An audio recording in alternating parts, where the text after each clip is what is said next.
Today we are talking with Elizabeth Ward, who works with Michelle Obama and many other high-profile individuals. So let's not wait any longer. Let's go talk to Elizabeth. So today I am here with Elizabeth from Boston, Massachusetts. And Elizabeth, go ahead and tell us how you became a dietitian and what first inspired you to become a dietitian.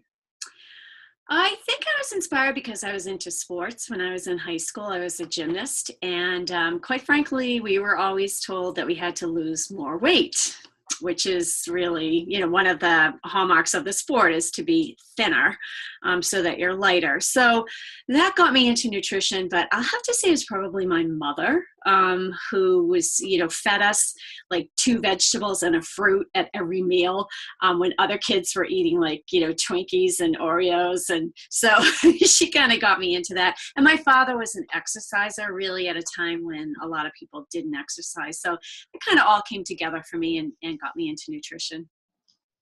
Perfect.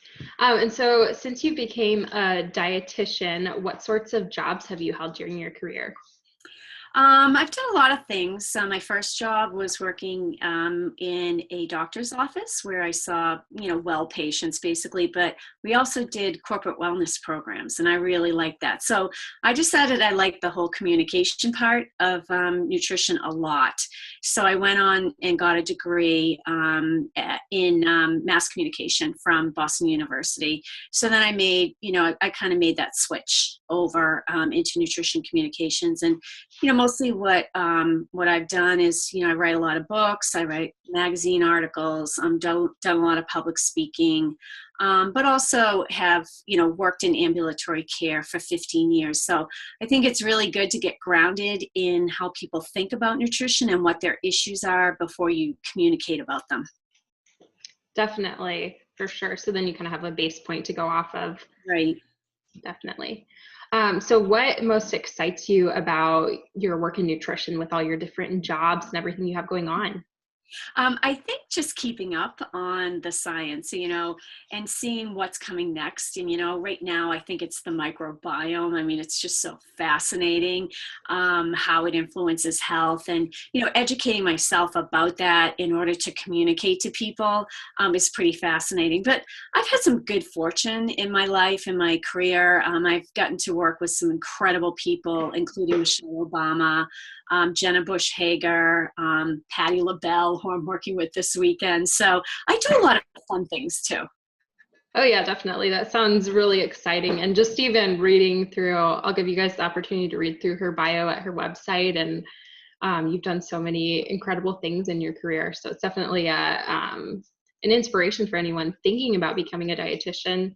And so if someone is thinking about becoming a dietitian in the future, what would be kind of your first line of advice for them? Well, I say always follow your passion. I remember being in school with people who wanted to be dietitians, but they, were afraid they weren't going to make enough money or, they weren't going to get a job because it wasn't a hot career at the time. And then they regretted it years later. So I always say follow your passion and the money will come later if that's what you're looking for. But I would like to, tell people who are going into the field to just think about staying very grounded in the science and to really make recommendations and do your communications based on science. It's so tempting to be a little bit trendy. And, sometimes saying something science-based, it sounds a little stodgy and a little old-fashioned, but I think that this is going to keep us where we should be as a profession, well into the future. And people will be able to trust us if they know that we're working off of the science, which sometimes is too slow for people. It's like, but it takes a while to figure things out. Yeah, I think that's so true. And it's definitely, it can be a little bit frustrating, even as a practitioner, to have a lot of, well, we don't know yet, or we're not sure, or we're looking into this. But I know that can be frustrating for the public, but it really does keep the profession grounded and keeps us giving out advice that actually is, relevant or appropriate. Right. And I think appropriate is really the word. I get frustrated at how slow things move too. And I think actually what you could do is just present all the different sides at once and say, well, the science says this, but some emerging studies say this, and it's really up to you, the consumer, to make the choice, rather than saying, I'm not going to wait for the science. I'm just going to go ahead and recommend this. And that might backfire. You might have to backtrack, and that never looks good. Definitely. Yeah, definitely good thoughts to keep in mind. Well, if people are interested in connecting with you more on social media or anything like that, can you tell us where we can find you, and then tell us about any other projects or things you want us to know about?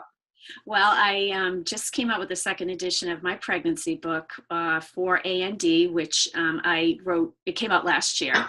So I'm pretty excited about that. Still trying to spread the word about that and get everybody interested in prenatal nutrition, as well as, breastfeeding and what happens after you have the baby. So that's one of my biggest projects. But I have a website, betteristhenewperfect.com.